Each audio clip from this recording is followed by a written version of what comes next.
All right, after a short summer break, Show and Tell is back and ready to celebrate its 20th episode. This has just been my small adventure to highlight the creators and contributors to the Magic community, and I'm thrilled to have made it this far.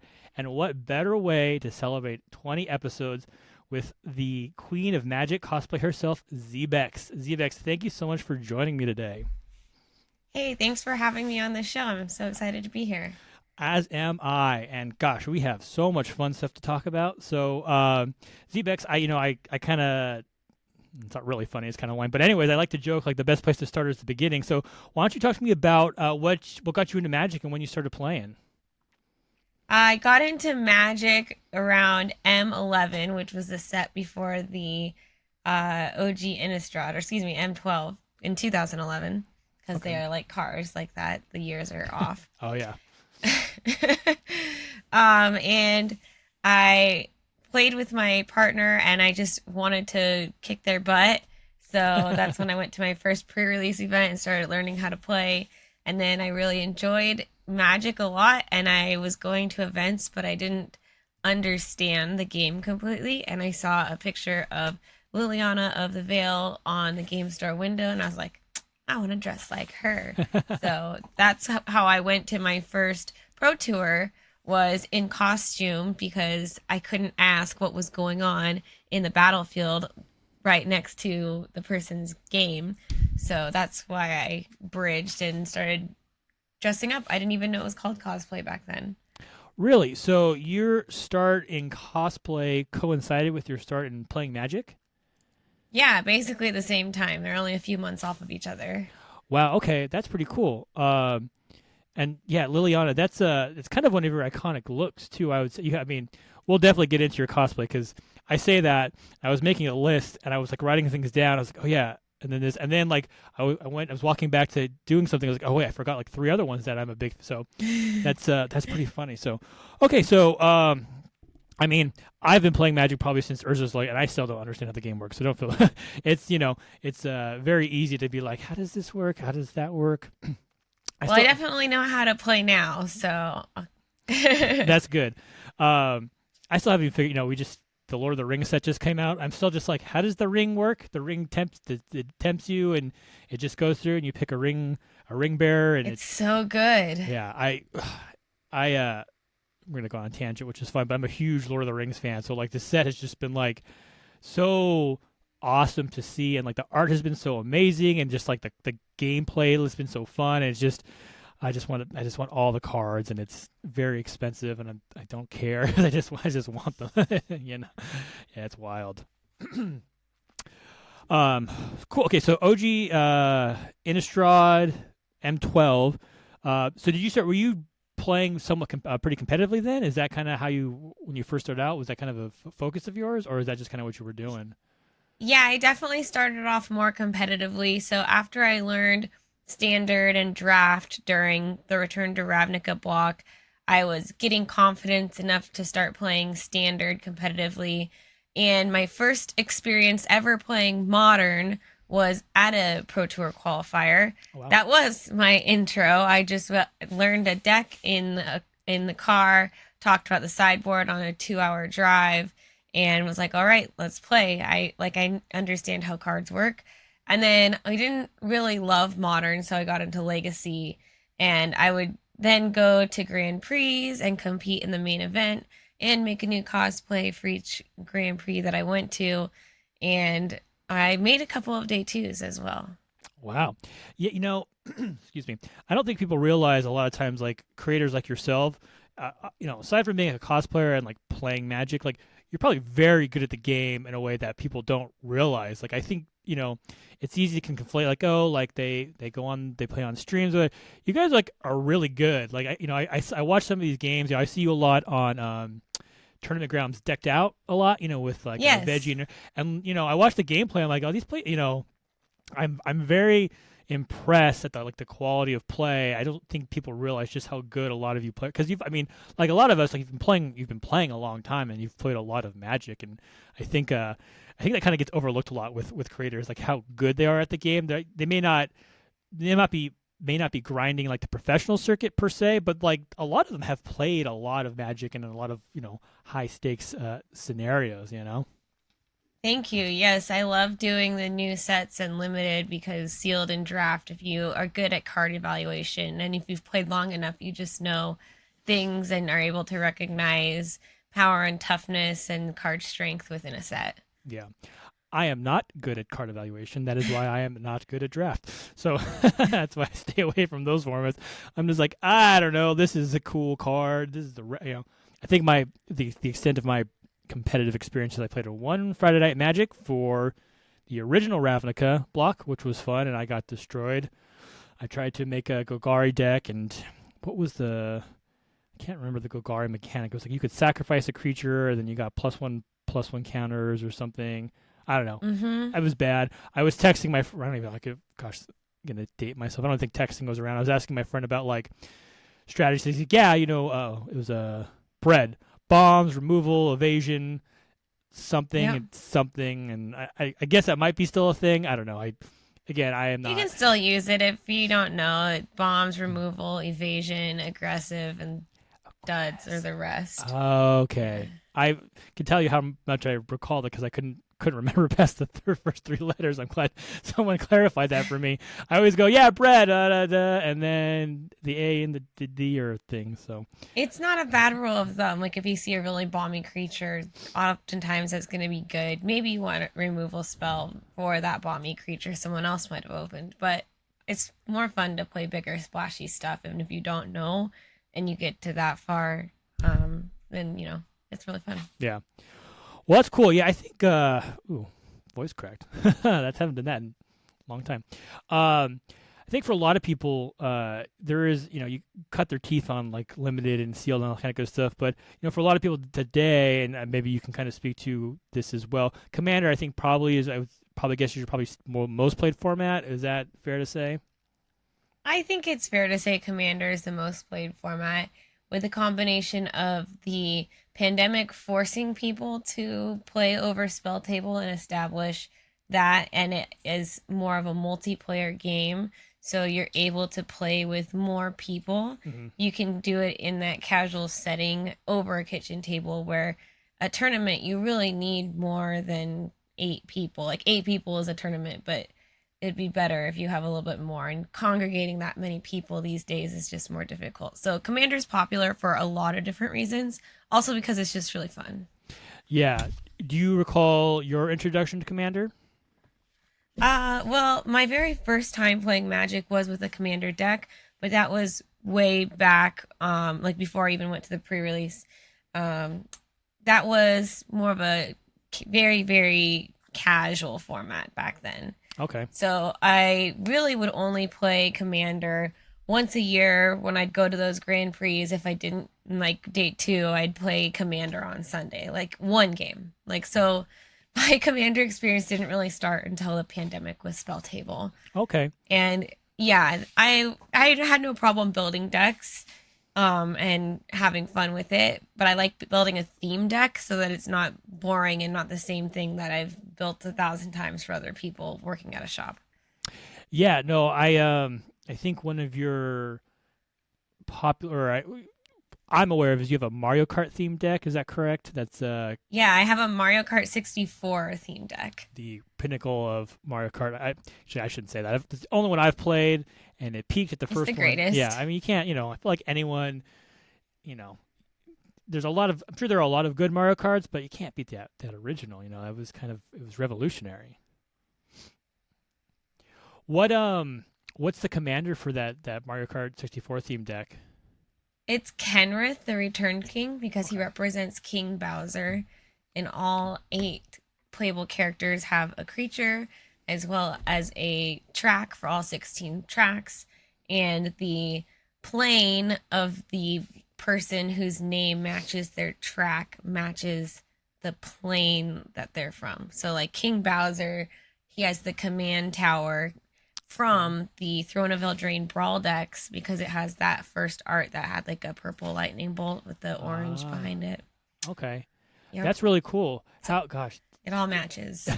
that's how long did it take you to construct come up with that like finished product? Was that like a pretty? I I mean, were just did you it over one stream on Twitch. We were just okay? hanging out, building stuff, and people would suggest big things like Galta for Yoshi, and I was like, nah, Yoshi's not the same size as Bowser, Wario, and DK, so Yoshi needs to be a little bit smaller of a creature. Yeah, no, that makes sense. Well, that's pretty cool. Yeah, it's amazing the just like what you can do in Commander in terms of like deck building, um, capabilities. I guess is a way to put it. Just you have basic themes like I am going to run a knight deck or I'm going to make a spell slinger deck, but then like oh yeah, I have a Mario Kart 64 theme deck. Like I never in a million. I mean, I'm not that creative, but I never would even thought about like that's such a cool idea and it's such a fun way to kind of combine, interests and just like build something a little out of the box, right? So yeah, People that's are always excited too when I can be like, do you want to play against Mario Kart 64, Chrono Trigger, or All Dogs Go to Heaven? They're like, wait, what? oh that's But it's right. an adventure no matter I what. forgot it. Yeah, I remember the Chrono Trigger deck that you were working on, or I don't really think because I remember it inspired me to pick up Chrono Trigger on my DS to start. I never actually.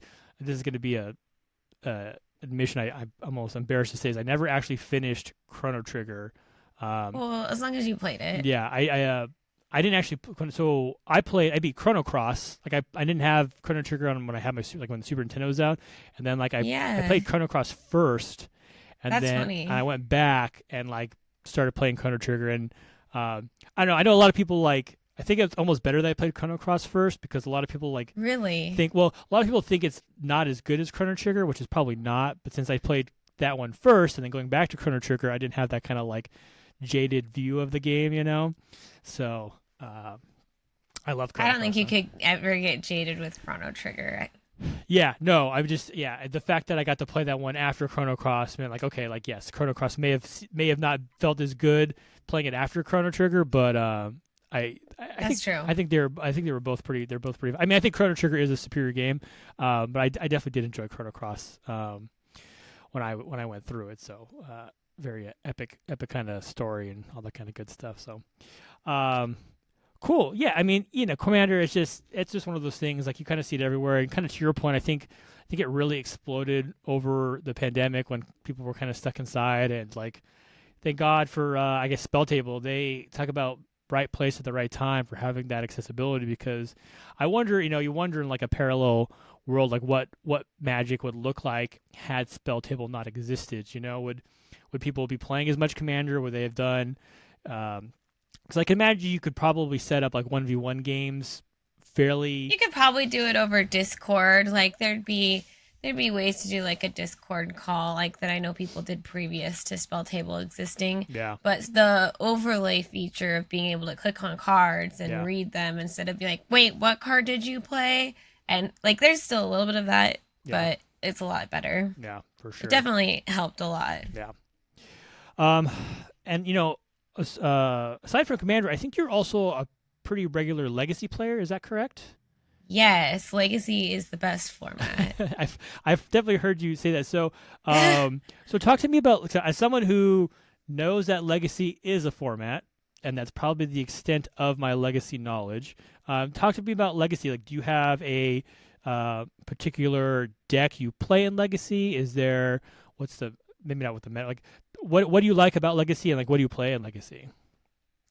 So the best answer for what Legacy is well, for those of you who aren't familiar with the format, it includes all of the cards in Magic except there is a ban list. You can run up to 4 copies, just like standard Pioneer sets like that, formats like that.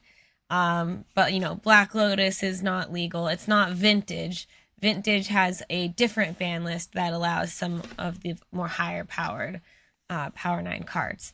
So Legacy, you do have some expensive cards, like the dual lands are legal in it, Mm-hmm. and the main thing is the turns are a lot faster. So where modern is getting faster now, but Legacy has a lot of turn one creatures or turn one spells. You have to be aware of storm or sneak and show that can go off and win on turn one if they have a lotus petal and the spells that they need to go with their combo. Or reanimator even can do stuff like that. And then there's more wide aggro decks. There's just a lot of things that you can do for free, like Yeah. Force of Will.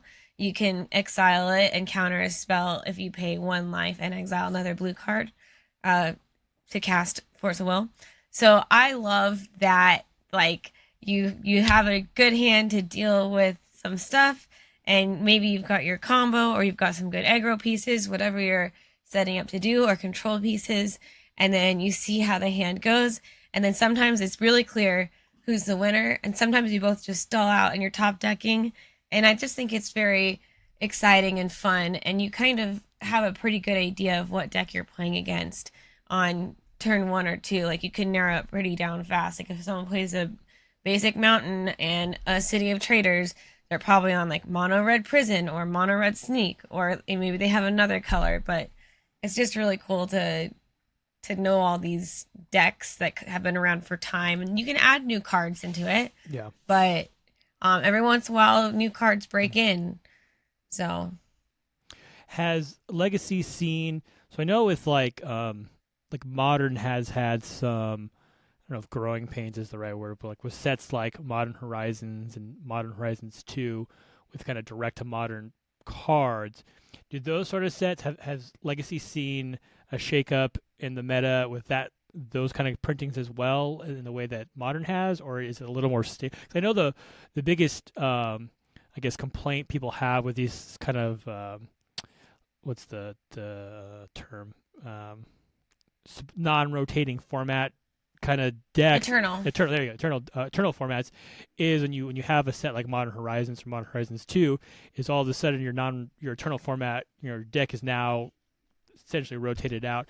Has Legacy does it see as many shakeups when like Modern gets shaken up like that, or is it a little more insulated? I don't know if you're So, like, yes and no. To answer the first part of your question, yes, Modern Horizons and Modern Horizons 2 did shake up the legacy formats as much, because you see stuff like Ren and 6 that popped in, or Urza's Saga, and the 7-drop Thought Monitor, I think it's called, that's in Modern Horizons 2. It's played in 8-cast. So yes, there are cards. Ragavan got banned in Legacy as well.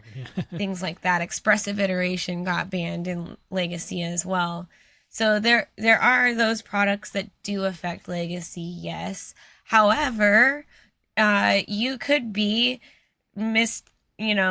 Elves or Mr. Blue Red Delver or Mr. Death Shadow or Mr. Living End, and you could have your deck sitting on the shelf for 3 years, and you hear legacy tournaments coming around, and you can pull your deck off the shelf, dust it off a little bit, and be like, oh, all these cards are still legal.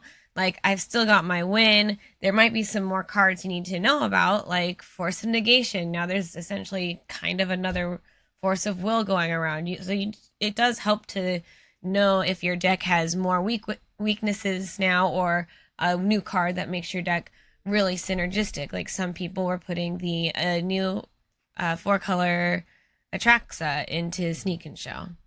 So things like that you might need to be aware of, but essentially you could still not have your deck upgraded and bring it out and still have a good time. So yes and no to answer your question. Yeah.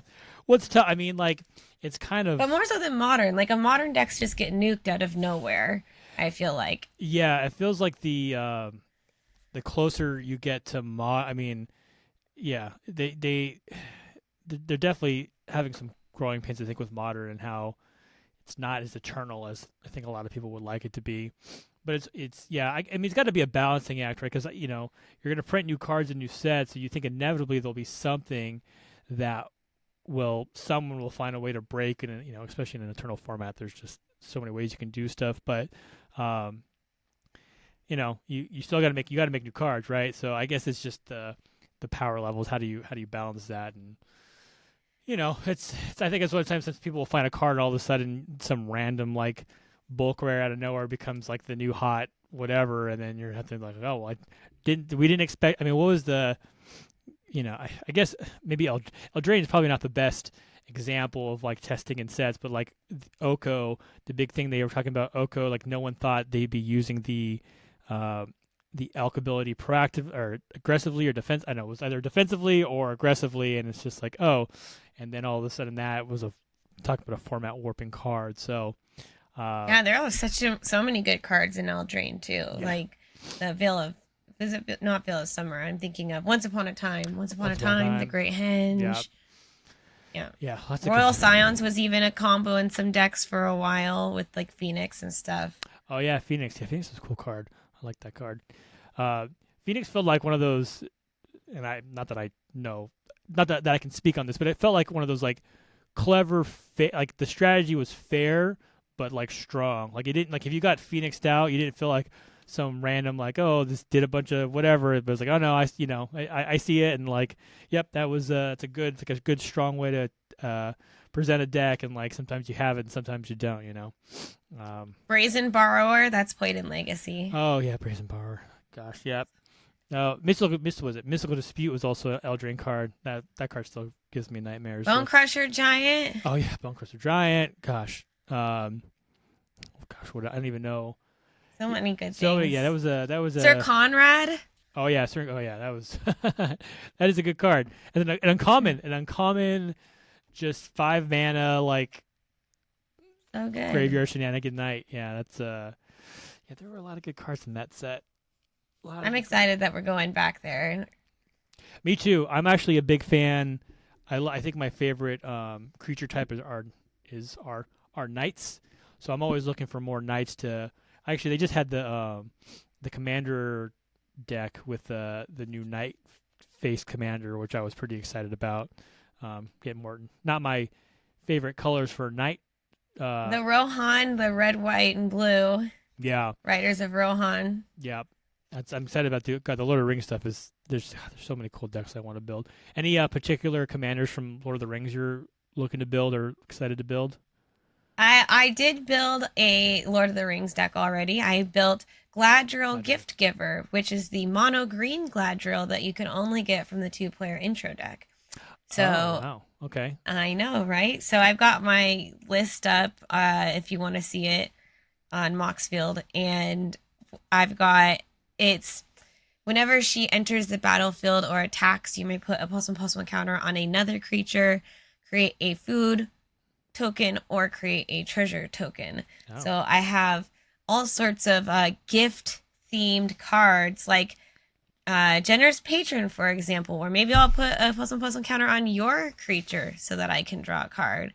Or, like at least if I'm destroying all of your artifacts, I'm giving you a 3/3 beasts instead. I'm giving you gifts. It's got a nice theme there. And of course, I included all of the gifts that are in the Lord of the Rings cards, like Lembas and Sting, even though that was from like Bilbo forever ago. And so I've got all sorts of those things. And the Ring Tempts You mechanic is in there. And my rule of the deck is I just can't use it to tempt her, because she would be tempted, but she would not ever wear it. Yeah, it's a flavor win. It's a very flavorful way to pursue the deck. And you can say Sting was gifted to Frodo from Bilbo, so yes, that makes sense to me.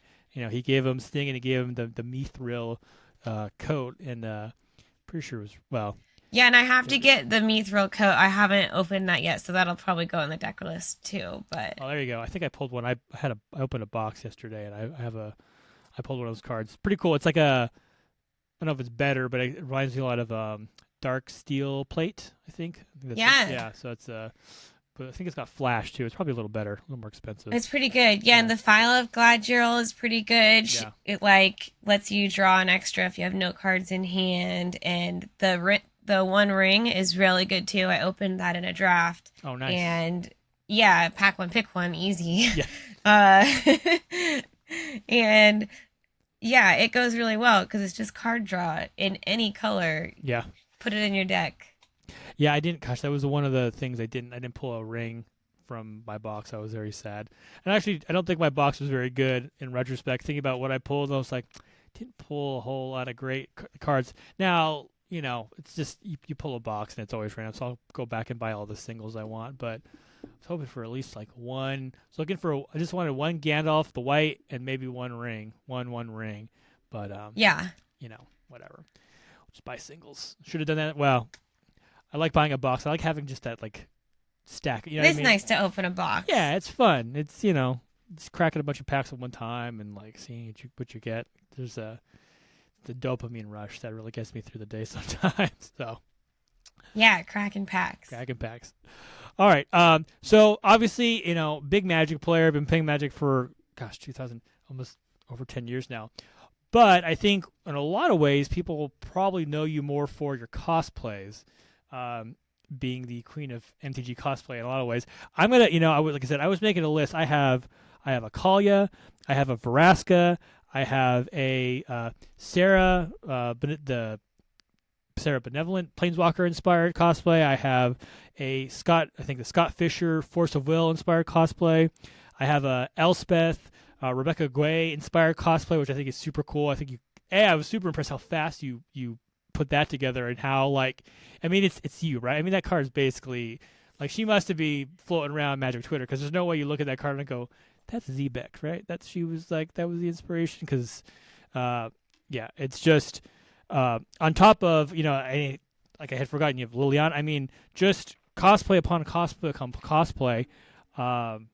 So let's talk about cosplay. So you kind of alluded to earlier that when one of your first cosplayings being Liliana after seeing her at a Magic event kind of inspired you. So what about cosplay, kind of brings you back? Like, because, you talk to a lot of cosplayers and like cosplay, I just want to first say like cosplayers, I don't never get enough credit for how difficult it is to put together a cosplay, especially a lot of times when they get very limited time to put these things together.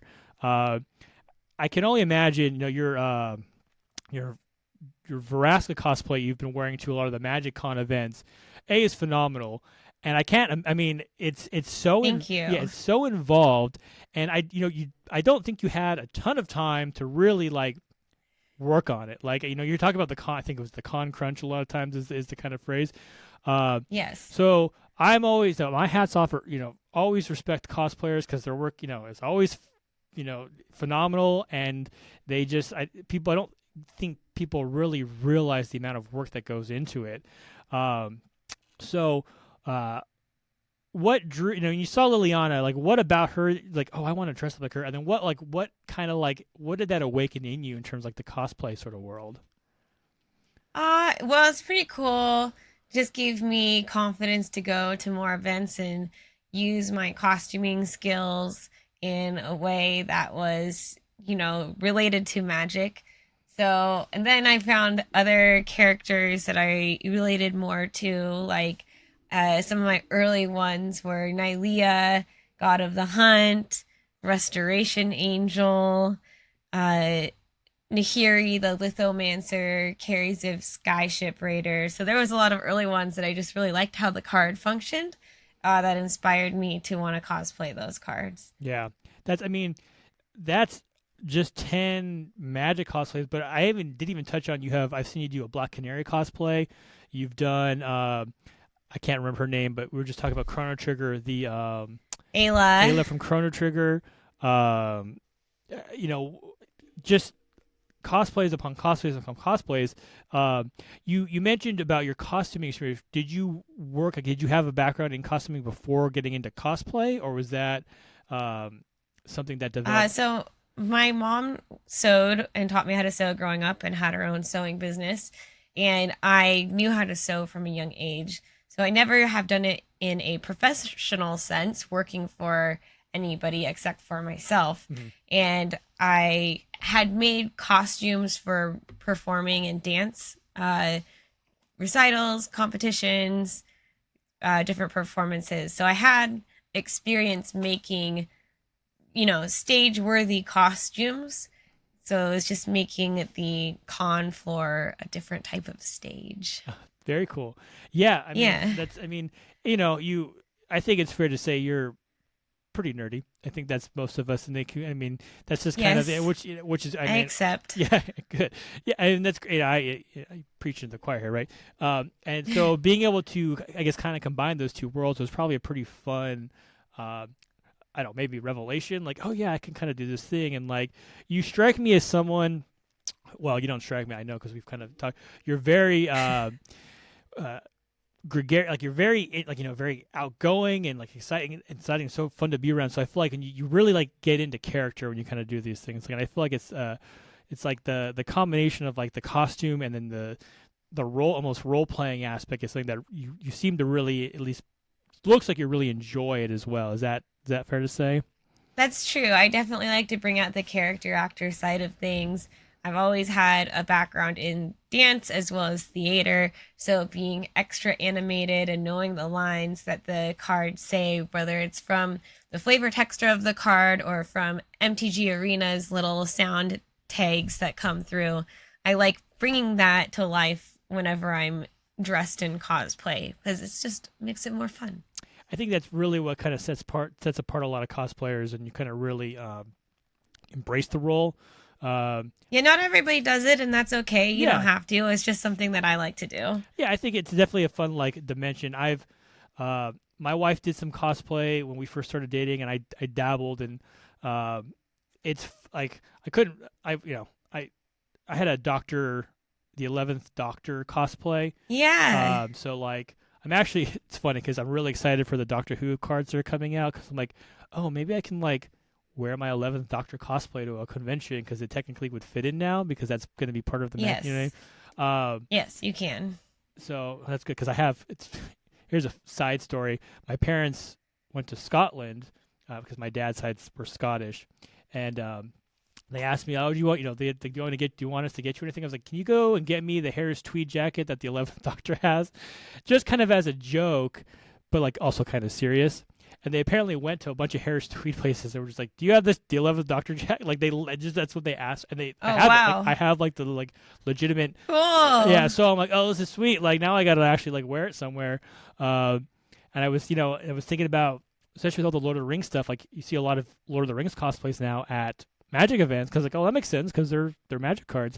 So when we get Yeah. Doctor Who cards, my It's Doctor you Who, totally allowed. You have my permission, and I think you could even do it beforehand, and it'd oh, be acceptable. perfect. All right, I got the Zbexx seal of approval. I'm gonna mark that. What time is it? It's 6:29 on 6:22. I'm just gonna have a little form. So Zbexx says I'm good.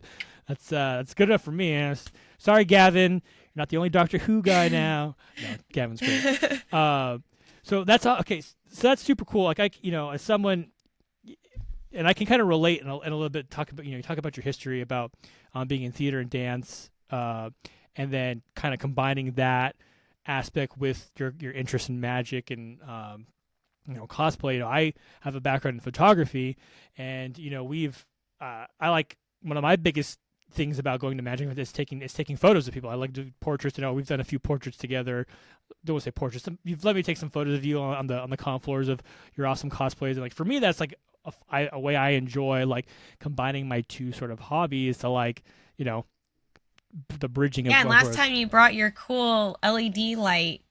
Yeah, that actually worked out pretty sweet. Especially with your Kalia costume. I was actually Yeah. really happy with those photos that came out. They had a very like metal kind of gritty look to them. I was like, these are cool. Like this is a good time. So I'm very excited to the next event I can get out to, and trying to always think of like new stuff to do to kind of keep it fresh.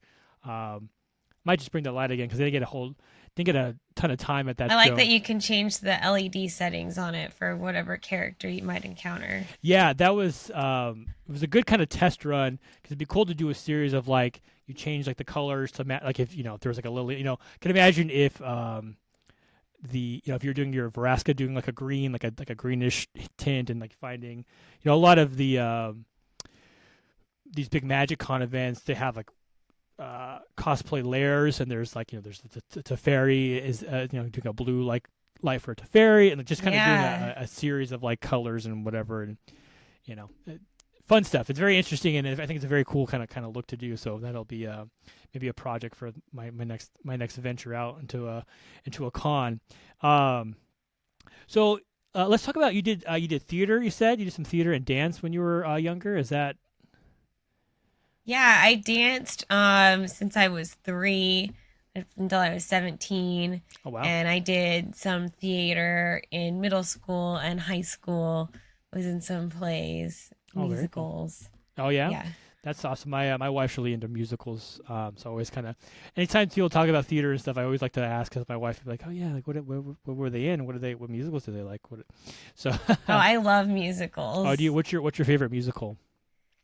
Um, well, I really love, some people are gonna love or hate this, Cats Okay, and Les Mis and Phantom of the Opera, all right, some name a classics. few. My Yeah, some really anything with Andrew Lloyd Webber, um, that that makes me happy on the bill. yeah, So very cool. Yeah, my wife loves Les Mis, so you guys would probably get along. That's her. Yeah, nice. her anytime, and it's funny. Ever since we started, like we're together, I catch Les Mis references all over the place now. Like before her, I never I knew of Les Mis, but like now you'll People bring up Jean Valjean all the freaking time in different media references, and if you know, you know. yeah, Otherwise, it's just what? exactly. Yeah, it's just if you're in the once you it's like once you're in the know, like then you know. So that's Hmm. super cool.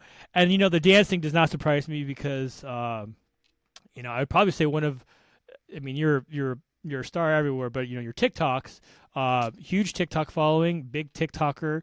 Uh, you're always dancing and dancing around. I don't know what else, but yeah. So yeah, I can definitely see what. Facts. Yeah, it's true. I mean, you definitely have a lot of energy and you bring a lot of enthusiasm to your performances. So how you did? You said you did dance from 3 to 17. Yeah. Gosh, that's a long Yeah, I time. danced for a long time. And then I was in a professional company after college as well, before I started playing Magic in between Really? times. Okay. How was that? Yes. What did that involve, or what was that like? Oh, that was great. I had different shows that I'd go perform at, and as like our main show, and then we also would do different like nightlife. We would dance at like bars and fairs, all sorts of things. Travel up to Portland and do shows with another dance company based out of there. Oh wow, Yeah. that's awesome. As someone who has no rhythm, I can imagine dancing would be fun if you were good at it. So that's probably pretty cool. Um, what about? I mean, it's always funny because something like dance, like, is that something you try to incorporate? You try to keep in your daily life as much as you can, or is that what I mean? Is that something? Are you still? I guess are you still dancing? Like, do you get an opportunity to kind of really go out and dance anymore, or are you kind of just trying to keep it? I do. I take ballet classes, so Oh, okay. I take a structured dance class at least once, sometimes twice a week, Oh, and wow. then I'm even hosting Zbexx co-hosted cosplay dance parties. Like I am hosting a Mario themed one tomorrow night at the local Okay. dance club. Yeah, I saw you. Have you had one of those already? Was it a? Yeah, I did an anime themed one That's right. back Okay. in March. Right, right. Okay, talk. So I've got a summer So series talk. of. Okay, what? Talk to me about that because I remember seeing posts about that. So what? Okay, Zbexx cosplay dance party. Is that Yeah, so it's a summer. It's these ones are a summer series of cosplay dance parties. So tomorrow night's is Mario themed. So I'm gonna wear my Princess Peach outfit, yeah, and another costume. Yep, Princess Peach. Yeah. people can get in for free if they wear a costume, or it's $5 cover. It is a bar, so you have to be 21 years or older. And then there's a costume contest for $150, Oh wow. and I get me and the DJ who's also co-hosting the event, DJ Spock 3PO. We get to choose. I know, right? We get to choose the winners of the cosplay contest. So yeah, it's fun. That's cool. So I'm What? hosting a couple of those this summer. Okay, so how do you come up with a cosplay contest dance party? Like, what was that just like sitting around one day and you're like, it would be fun dance party, but in costume, or we're like, what? Like, how did that come about? I was fortunate to be approached by the owner of the establishment Okay. and was like, "You're kind of the main person who does cosplay in town." Like, I don't even think they realized when they started talking to me how much I travel and stuff for cosplay. I was like, "Sorry, I can't stop by. I'm out of town. I'm out of the country." But so we planned a couple of these things, and they've worked with other like bands and DJs and other personalities. So that was kind of my contribution. Is just like, well, let's plan a cosplay contest, or like they were like, yeah, enter for free with costume, and I was like, sweet, there it goes, There you done go. deal. That's awesome. Yeah, they didn't realize you're kind of a big deal in the con. Yeah. And it's kind of like, Yeah, if you know Magic the Gathering, you might have seen one of my cosplays somewhere. that's funny. That's awesome. Well, that's I mean that's a sounds like just a fun time, like a good. Yeah, it's awesome. That's pretty sweet. So, very And I cool. just get to invite my friends to come hang out and dance with me, look just like good old times. Good old times. Awesome. That sounds. That's. I mean, that sounds super fun. So I'm glad.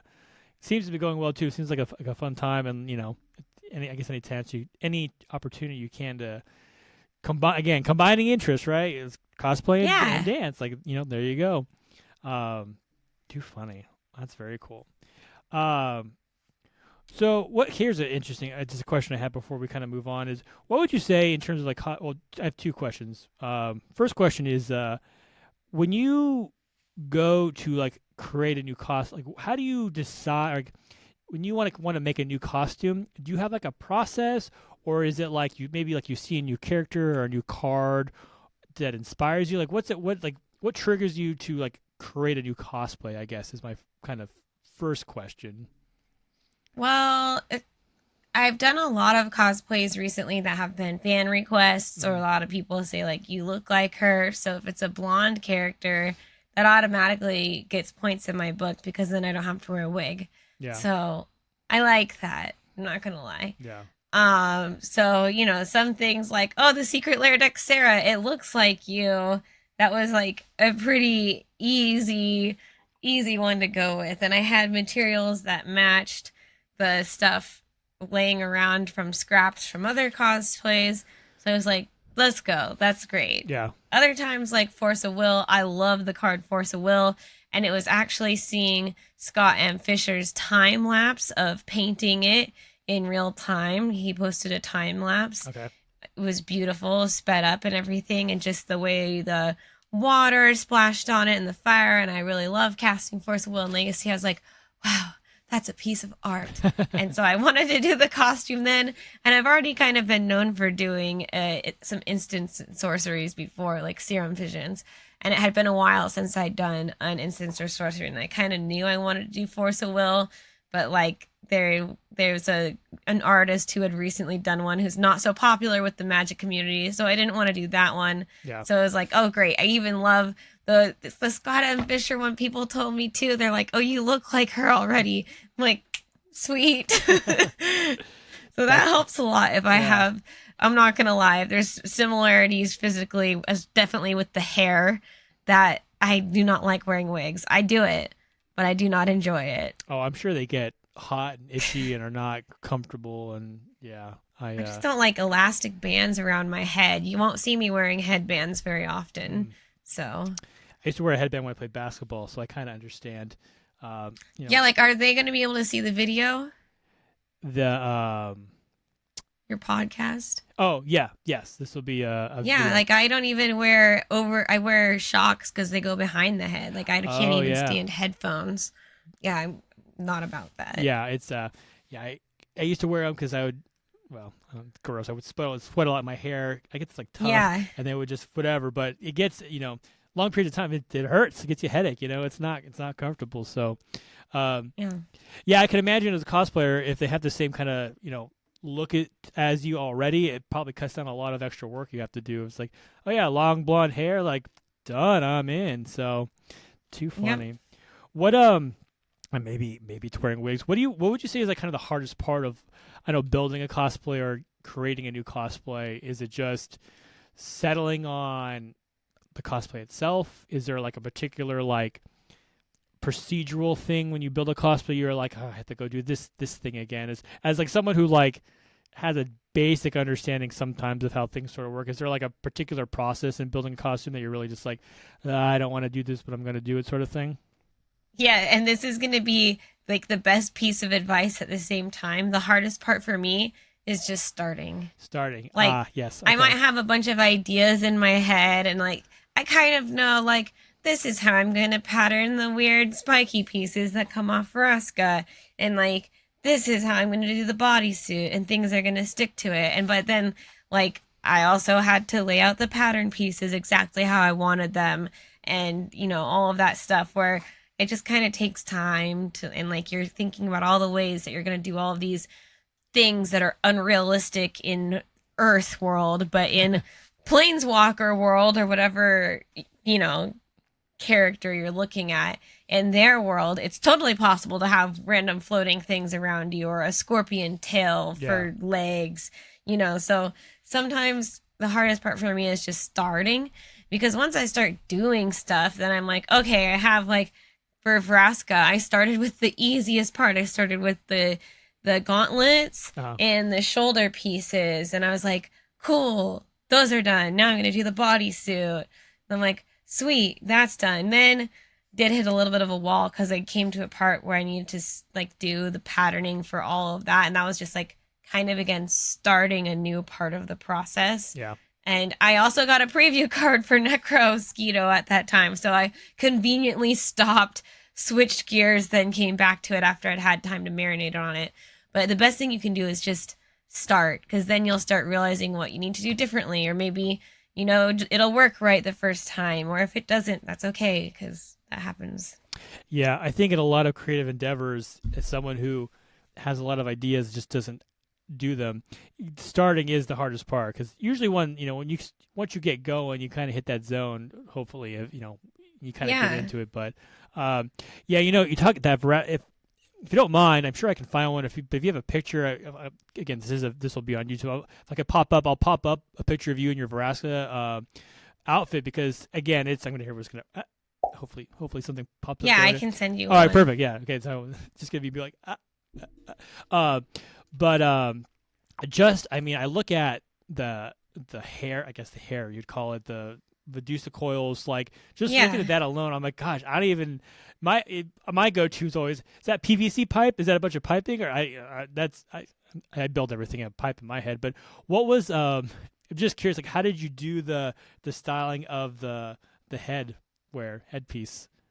Yeah, so first I did consult a cosplayer who had done a Hela from Thor cosplay Okay. like 3 years prior, and she has worn it to a bunch of conventions. So I DM'd her and asked, hey, if you were. I didn't ask her how she did it. I just said, if you were making this again now with other skills you've learned or since making it and wearing it a bunch, would you do anything differently? So Okay. I got some nice tips from her, and I made first a mold of my head with tape around it under saran wrap, and had the lines drawn on it. This was with assistance from my partner. I'm very thankful that they did this for me. Yeah. And drew all the lines on it so I had pattern pieces. And then from there, I used 16 gauge wire Okay. that, like, I made a circle of about 3 coils around my head, which was then where I mapped out where each of the snakes would attach to, which was also 16 gauge wire that I then had strips of it, and then I essentially kind of just loop it around and tie it like a bread twisty. Okay. So I had these spikes sticking up. And then to make it, not just wire, it's not PVC pipe. And I wanted it to be flexible so that I could pack it down into a large suitcase when traveling with Vraska. Oh yeah, that's I travel with it too. That's kind of Yeah, think about that. I know it breaks down into like 5 different pieces, the whole cosplay. But the wrapping around the wires is mesh cable management. It's like a 1 inch thick tubing, Okay. and I heat shaped it to give it its full shape, because it kind of just comes ironed on a roll out of the box. And then I painted it black, and I sealed it with Mod Podge, and I added the little foam green and white pieces on the end that I painted by hand. There's like, I don't know, some ridiculous amount, like 30 or 40 of them. Wow. But it's got the whole look, and those are all glued in place on the thing, and then I coiled some more of that mesh stuff around, and it's pretty lightweight. Well, that's good. I feel like that's probably an important aspect too. Is just it's got to be in your head for like hours at a time too. It's like rolling around. Yeah, at first I had all of the snakes, like in the picture, a lot of the snakes are going to the left. Uh-huh. So I had all of them like that, but because of how the weight was then distributed, it kind of made the headpiece tilt a little bit. So some of them I actually had, they're still going to the left, but I pulled them more over to the right. Yeah. And then a couple of the ones in the back I put over to the right too, just to kind of balance everything. So, but her snakes look different every time you see it because I push them in and then floof them out Yeah. each time I wear her. How many hours do you think that cosplay in total? It took 145 hours total. 145 hours. That is incredible. Yep. Like that is it's a testament to not only your skill but your dedication to your craft. So let me just say that's very impressive. And Thank you. wow, that's 145 hours. That's crazy. I mean, it shows. It looks fantastic. The response. I feel like most people have been blown away when they've seen it. It was I can't remember what exact show you debuted it at, but I remember there's It was MagicCon Philadelphia. Philly. Okay, yeah. I just remember people were the impression I got. Most people were blown away by it. So again, hats off to you, and probably feels pretty good putting that much work into something and getting that sort of response. So Yeah, I'm super happy. It was very well received. awesome. Cool. Well, kind of moving on, I wanted to touch a few other things. In addition to, again, cosplayer, playing Magic, you're also part of kind of I don't want to say cosplay, a group of other creators called She Sparks. Yes. She Sparks is something, I had Talia Vess on my show a few episodes ago, and I know she's kind of part of that.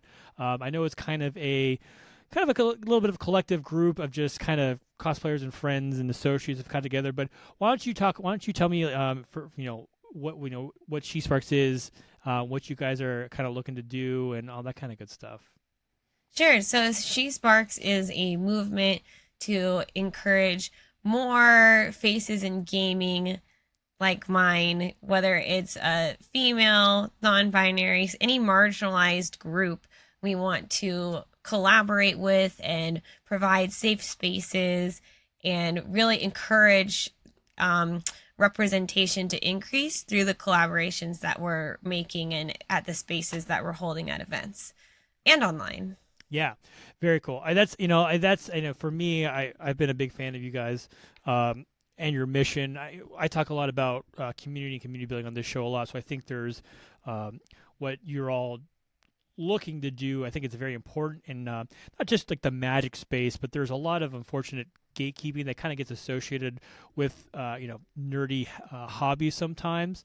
Yeah, and it's not just for Magic, it's for all of gaming. Yeah. Our motto is you can sit with us, whether you're sitting at a tabletop table or with your video game controller, the message is the same. Yeah, which is a fantastic message because, like most, we'll talk about Magic specifically, but like to your point, it's really any of these sort of hobbies. Like it's for everybody, like Magic is for everybody.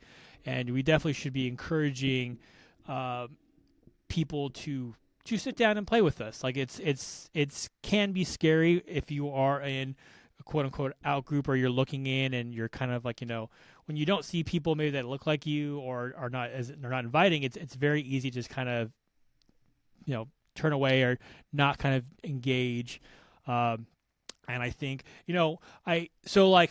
talking to, you, Talia, Air Bubbles, I know is another, and Zbexx, for the level of, I guess, like, this is going to sound, I know it's like notoriety, like fame, like, followers of, you're all just so nice and so inviting to people to kind of talk to you at shows and just, there's never been, I've seen like interactions just so engaging and just open just to kind of talk and hang out with people. And I think when you have creators of your levels act that way, it's like that's the kind of role you want to show other people in the community how to act, and I think there's the Spider-Man thing, with great power comes great responsibility. And when you find yourself like, I think, I was looking, and you have 14,000 Twitter followers, or you might almost have like 30,000 TikTok followers. There's some crazy number like that. I But have a few. yeah, it's a pretty big number. But like, to go out there and then just be this beacon of like inclusivity and welcomeness, like, I think that's like a really great way to use that position. And I think that's why, for me, I'm a big fan of this group, because I think we need more of that in the community. Like, we need more voices, you know, extending hands and like, no, like, everyone's welcome to play. Like, this game is for everybody. Like, please join us. Like, we are, for the most part, like, trying to root out people who are not good for the community and the game. Like, we want, we can create a community that everyone is welcome in. Like, I think that's a very important aspect of being kind of like doing this kind of stuff. So Yeah, it's all about just supporting each other and remembering to have fun while you're playing games. yeah, exactly. So I think you guys, most of you have booths at a lot of events. Like I said, I came down to DreamHack in San Diego, and I know you guys had a booth there, which was really cool. How was DreamHack for you, for your group? I know, because it was DreamHack was definitely more, well, it's funny, I say that, but a lot of gaming focus, but there was a kind of a pretty big Magic section. But what did you think of the DreamHack event? How did that kind of go for you guys?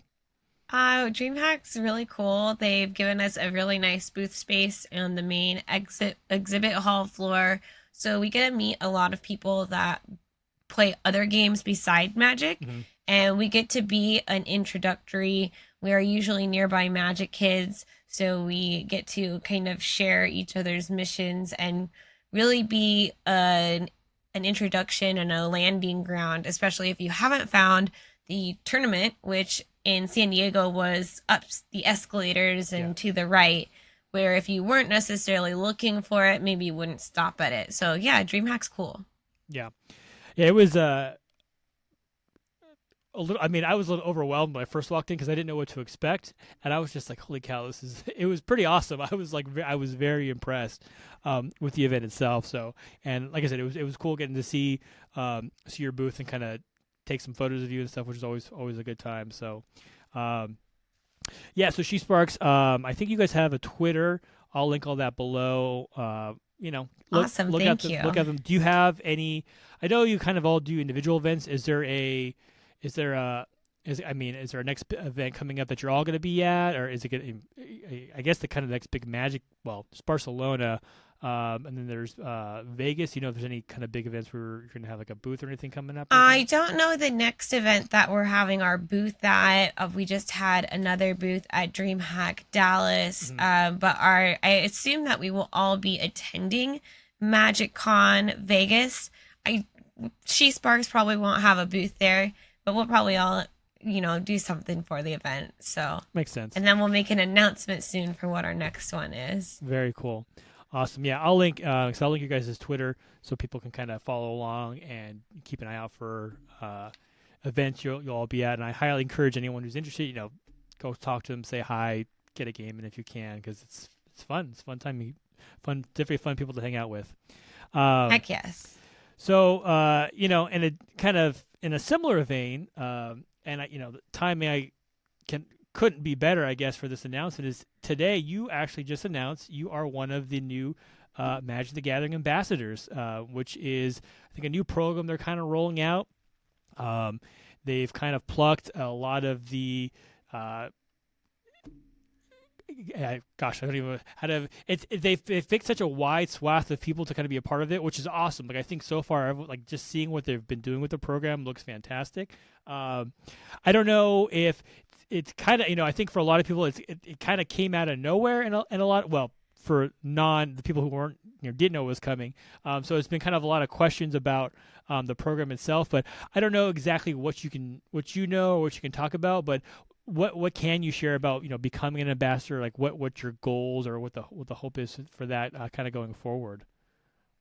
Sure. Well, first off, I'm very honored to be chosen as an ambassador since I have been making Magic content consistently for a lot of years. And I will just say right now, if you didn't get picked, just keep doing what you love, because if you're enjoying making content, it'll show, and eventually things will happen.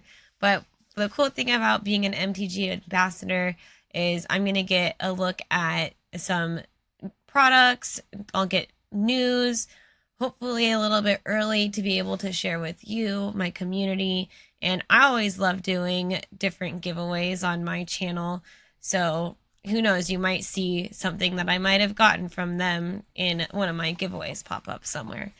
But it's just a cool way for me to incorporate the new sets into my videos and content. And like you said, there are people all over different platforms. Like they've got Twitch and YouTube creators, they've got TikTok creators, Instagram, Twitter, all sorts of things. So they've done a good job of picking up whether you like watching MTG Arena or just listening to your favorite podcast on YouTube, you know? Yeah. Again, I don't think there could be, all the creators they have chosen have been fantastic, like super happy for everyone. I think you, in a lot of ways, were a no-brainer, so I'm very glad to see you part of that program. Thank you. And, I think, I don't know, I have a very small following, but I'm just going to say this. Like, there was a little bit of, I don't want to say backlash, but on Twitter, the bird site, right?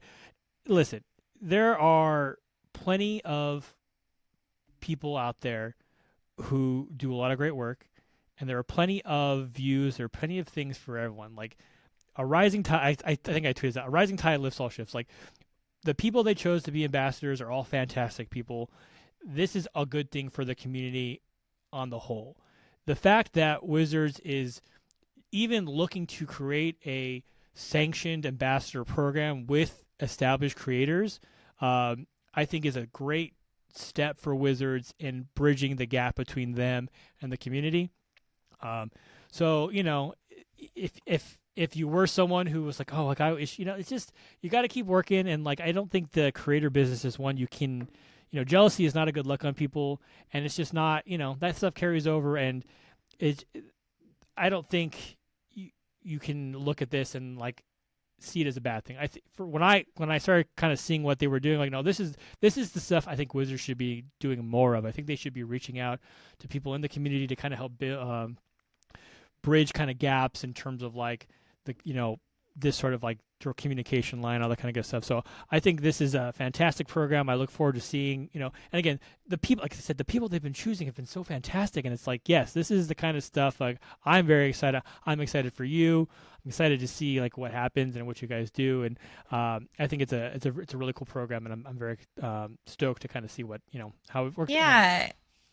I'm also excited because I hope it's successful, because then, like you said, they might open it up to more people to be able to share with their communities. So yeah, it's it's hard because there's a lot of people out there who work hard, and sometimes they don't feel like maybe they was it, but that's just I think as you go into it, just trying to create, not for the to be recognized, but to create because that's what you want to do. I think that kind of carries over, and that's something to kind of keep in mind. Is as long as you can kind of keep working hard and you kind of putting the effort in, like I think good things will come. So, yeah. So again, so congratulations. I think thank I you. think you are a ambassador program now. I think you are a very good example of what it means to be an important figure in the Magic community. So I'm very excited to see how all that kind of works out. So very cool. And like I said, perfect timing. I think you tweeted, this morning. I saw you post, make your post. So I was like, heck yeah, we're gonna be able to talk about it tonight. That's gonna be really cool. So very very very fun stuff. And so okay. In addition, this is something I've been kind of watching. It's been pretty fun, especially as someone who's kind of recently rediscovered Magic's story. You also have a small, I don't want to say small, it's significantly bigger than my show, but like of all the things that you do on top of everything else, you have a YouTube show called MTG Storytime. Yes. I shouldn't call it small, considering it does way better than my numbers, but numbers aren't important. That's beside the point. But so it's you and Covert Go, Gina, is that okay? any relation to Covert Yes. Go Blue? Is that the Yes. Covert Go Gina is Covert Go Blue's wife, okay? partner. Who would have guessed? So yes, so they did Covert Go lore together for a little Okay. while. If you're wanting to go see some of Gina's past stuff, and I did a little bit of lore, just straight reading the story. I feel like they're doing it now as an official Wizards of the Coast podcast, but I feel like there was a time when you could not find the stories read anywhere. So I was Yeah. starting to do that.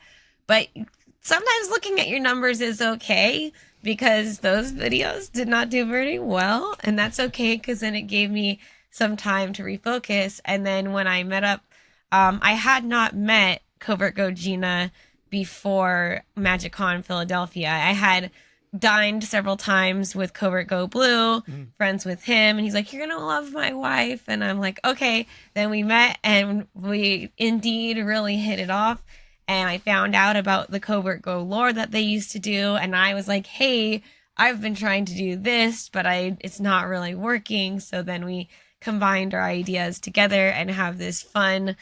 We recap each episode in detail and make pop culture references, and we talk about the characters and the themes of the stories.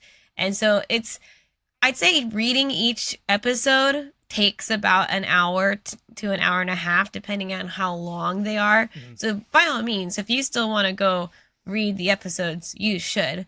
But if you're wanting a little bit of a recap, and there are other great channels that do recaps as well, where you're just going to get kind of the overlying plot of each episode, it'll be a lot faster.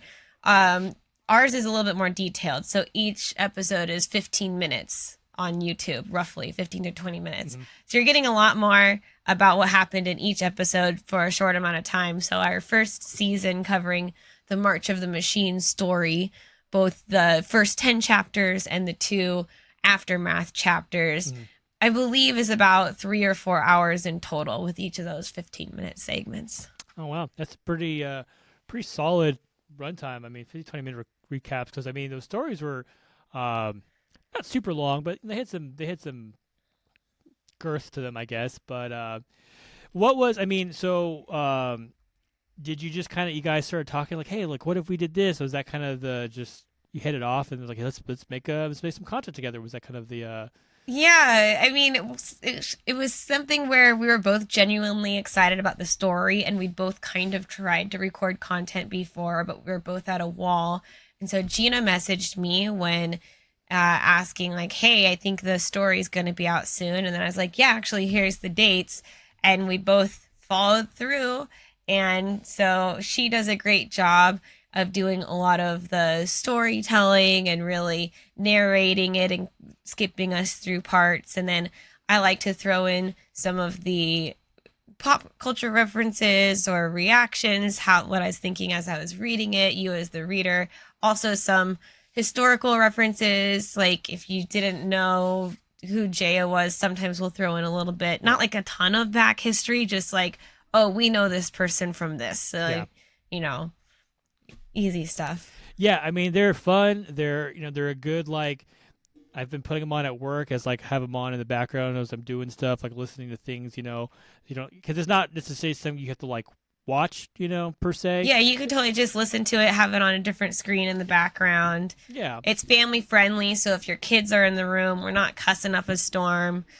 Even though it says it's for adults, that's just for how YouTube does its algorithm stuff. oh yeah, it's not specifically for kids. You got to say it's Yeah. always we're like it's like is this for children? It's like well no, but No, it's not for children, but it has no like constant swearing in yeah, it. but if you put it for adults, you're like it's not like mature content. So I don't. Yeah, it's a weird thing. Uh, yeah, it's fun. You guys are funny. You guys have great chemistry. So it's definitely something. And the story, the magic story has been pretty good. They've been with the March Machine stuff on where I think I started. I got really excited when I think the Dominaria United stories were kind of coming out, but the March of the Machine stuff and all that kind of Phyrexian storyline was like, oh wow, it was the most interested in the actual story I've been in probably ever.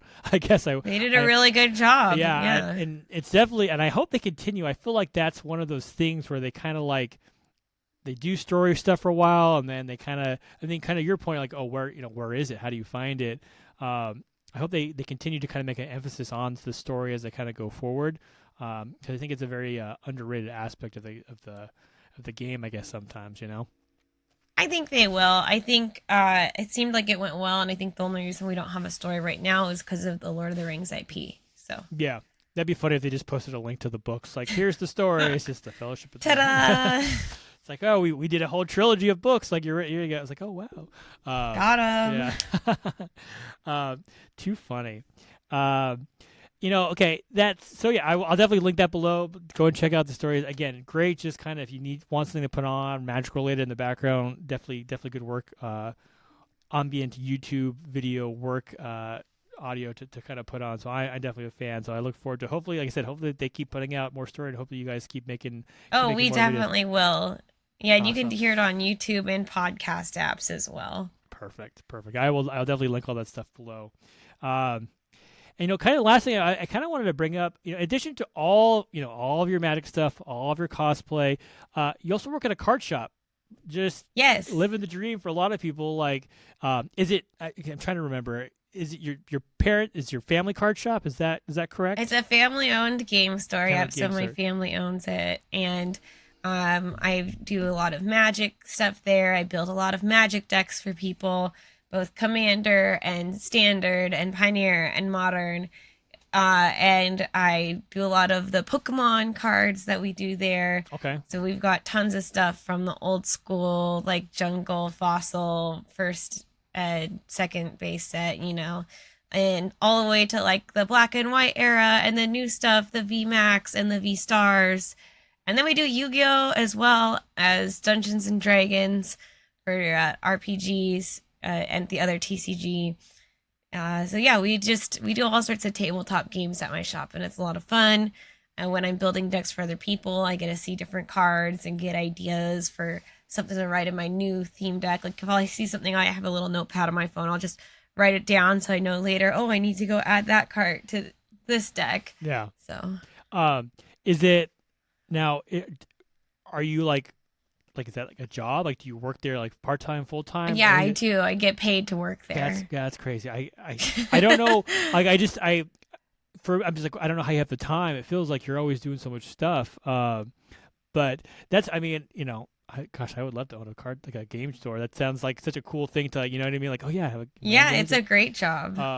Do you get a lot of people who kind of come in and like go, you look like buying Magic? It's like, why do you look like knowing who you are? Is that kind of a Sometimes yeah. it happens more often now, but I mean, I've been working there for so long that more people just know me, and they'll be like, "Hey, I saw you on YouTube the other day. Like, what were you doing there?" Or like, "You popped up on my TikTok," or like, "I saw you on this loading ready run thing," or like they'll be like, "I didn't know you were like that cool," or I'm like, "Oh, that's me." Every once in a while, especially with summertime, Yeah. people will come through and they'll be like, "Oh, hey," like. That's always nice. That's cool. I mean, yeah, it's funny because you think, I mean, you're kind of like, it's like the two worlds kind of converge, right? You're working at a card shop and like you're very involved in the Magic. Not everybody who shops at a card shop pays attention to Magic Twitter. But Magic True. Twitter should be very sad to hear this, that a lot of the people that frequent their local game store probably have no idea who they are if they are someone in Yeah. the Magic community. Good chance Yeah. they don't know who you are. Yeah, I think the online, the Twitter Magic community is actually a lot smaller than Yeah, and in real everybody life. knows each other, which is great on Magic Twitter, but not everybody at your local game store even has a Twitter account. Yeah, no, that is the truth. I think that's probably a very good piece of advice for a lot of people to kind of keep in mind is Magic Twitter is not the best. Magic social media, like I know people who watch YouTube and can name random YouTube shows, Yeah. or they'll be like, "Oh, I follow this person on Instagram. They post pictures of cards that I see for my deck." But if they're only on Facebook, they might no, that Magic the Gathering rocks my world. I hear about that one a lot, the different memes they share. Yeah. But it's like a lot of the people who are nerds are not super active on social media. I mean, I'm not saying that they're not, because now everybody can say something about me in the comments. Yeah. But, you know, Don't worry, no one watches the show anyway, so it'll be fine. well, whatever. Yeah. No. They'll find it someday. Yeah, right. To be 3 years But from yeah, now. the two worlds don't cross over that much. People might be surprised. Yeah. It's it's funny it's a very small, sometimes it's a very small fish in a very big pond when it comes to a lot of that stuff. So that's too funny. Yeah, that's why if you're doing content, just keep at it, because it's actually a lot smaller pool of people, and if you just stick with it, like, yeah, you'll stand out. I think it's so small. I think there's a statistic that's like most new like podcasts or YouTube shows don't make it past like episode 3 or something like that. Really? Yeah, it's something. It's like, because it's relatively easy to start like a YouTube show or a podcast. I started a podcast. I think I had like 6 episodes back in the day. My Zbexx podcast. It's hard if you you something like you, like, I feel like you do so much. You know what I mean? Like it's something like a YouTube show or a podcast. Like, to really excel there, it's about, like most things, it's consistency, right? Yeah, you need to have time to do more research, which short form content I can do quite easily without a lot of research. Yeah, which, I wish that, I think short form content is a very easy way to digest a lot of stuff these days too, especially, kind of what we do. So, yeah, it's like a different world, right? It's like, you have to, like this show, even this, like this prepping and research and like, well, I've got my edit done pretty quick, but it's a it's a few hour investment, and you gotta stick with it. So it's you pick your spots, right? It's yeah, and you can bounce around and try different things. Like, I used to write articles for Hipsters of the Coast, but I just stepped back because it took me longer to write articles than it did for me to film videos, and I just understand how to edit within the apps natively, so I just save so much time there. So for me, that's what works for me. And if you're listening, you might find something different that works for you. Yeah. Maybe you love writing, and that's just easy for you. You can do it like on the bus or something, which I cannot. Yeah, and I mean, that's the thing too. Like, a lot of this stuff, like, you do short form content, but it's not, oh, you knock something out in 30 seconds and like all of a sudden you get 20,000 hits or whatever. It's like, no, you've put in the work to get to that level. Like, regardless. Yeah, I'm making videos constantly. Yeah, and that's the thing. They're like, not all good by viral standards. Yeah, it's and that's, I think that's a lot of thing. Like a point people don't realize is you have to put in a lot of work to get to the level of like a lot of successful creators. It's not just you're going to hit one thing overnight and all of a sudden, like, oh yeah, now I've got 1 million views and followers. It's like, no, there's like these people are like, it's like, to your point, you're probably constantly working on videos and having to put videos and trying to come up with new ideas, and it's not like, oh, you do coming up with new ideas is not the problem. Having time to execute them all, that's definitely the problem. Yeah, exactly. So like, and then that's like, one of your big things is like your the creator part of your job, right? That's a big part of what you do.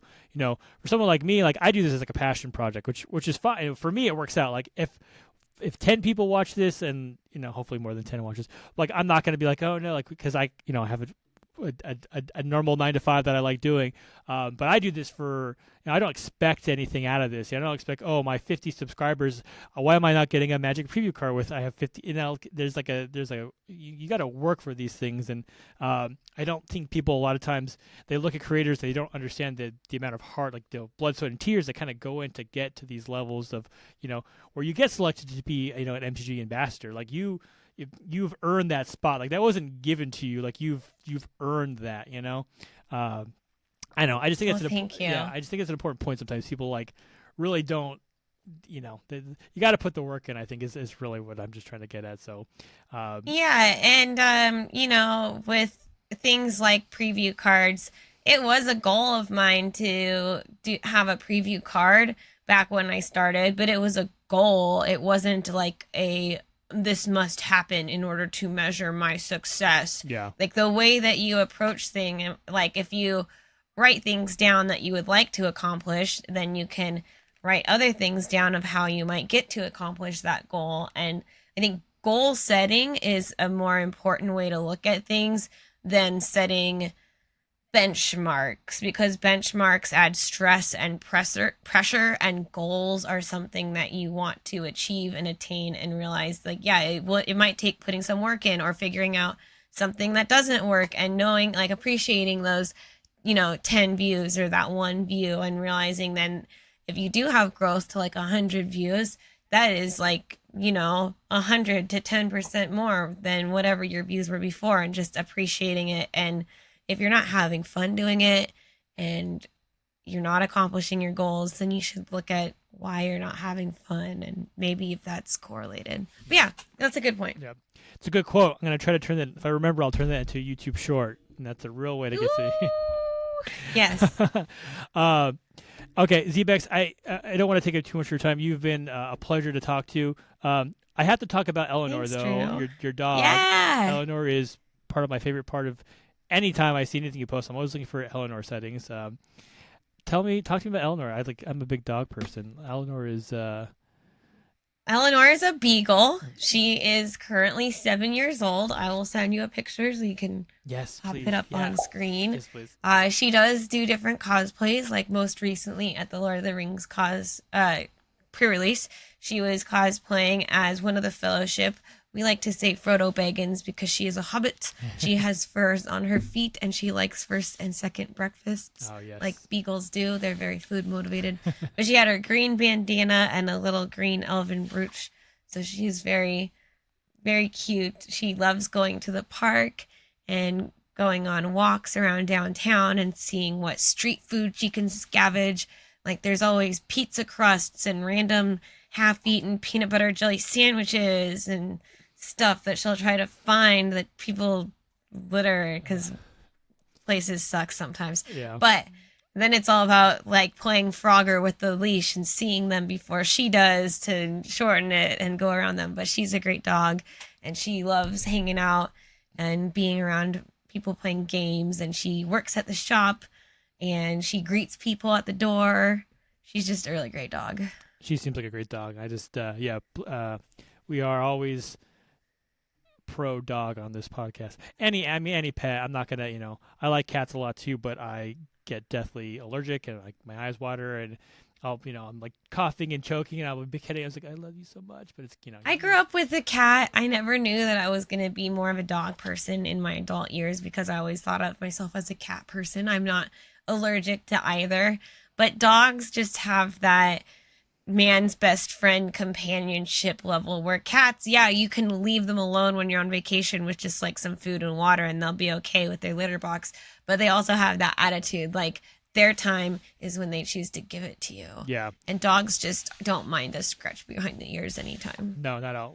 I have two Westies that I love to death, that I kind of like married into. So yeah, nice. There is something about a dog that a cat just doesn't like you the same way.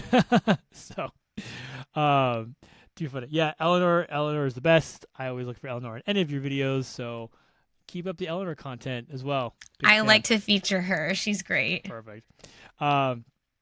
So, again, Zbexx, thank you so much. I just kind of want to wrap up a little bit. So what I like to do when I have my guests on is they get to choose a charity or a cause that I like to make a donation to, just as something to kind of, I think is a good thing that we can do. And I'm going to do some research, but you chose a community-supported shelter. So I'm going to see if I can find a local shelter that we can make a donation to in your and the Show and Tell show's name. It's just, again, I think that's just a small way we can kind of give back. Additionally, what I like to do with my guests, I'm just going to pop up my community board real fast. And then I talk a lot about community and building community. So what I'm going to do is the Show and Tell show is going to subscribe to your Patreon. So so that way, even after the show's done and you're kind of off doing everything, I can kind of still support you in a small way. Awesome. Thank you, Drew. Help keep... And Show and Tell. Thank you. Just, again, I think you are a fantastic ambassador of the game. I think you do a lot of great work on your own, with She Sparks and everything else. And it's just a small way that I can continue to kind of keep support you, after the fact. So, Yeah, and you'll get to see all sorts of photo shoot pictures that I get back first and behind the scenes of new cosplays that I'm working on before anybody else. there we go. And if you're ever in Southern California and need a photographer, I'd love to set up a shoot sometime or something, or Cool. whatever. I call myself a portrait photographer, so probably should put that to use at some point. But yeah, again, Zbexx, thank you so much for coming on. I hope you had a good time. I had a great time talking with you. And Yeah, I had a fabulous time. any let's see. So right now, let's see, it's June 26th. Any upcoming events that you know of that you're looking to go to or be at, or are you still travel schedule kind of up in the air at the moment? Yes, I will be at Gen Con the first weekend of August, and then I will be at MagicCon Vegas in September. There you go. I will, and if you want to find Zbexx, I will list all of her socials and everything below. I'll throw your Mox field up there if you want to check out that your Mario Kart 64 deck. Look for her on. I'm going to shout out Tournament Grounds. Decked out. You're out, on there all the time with. Yeah. I actually real fast too. Loved the cosplay episode with Veggie and I think Peachy.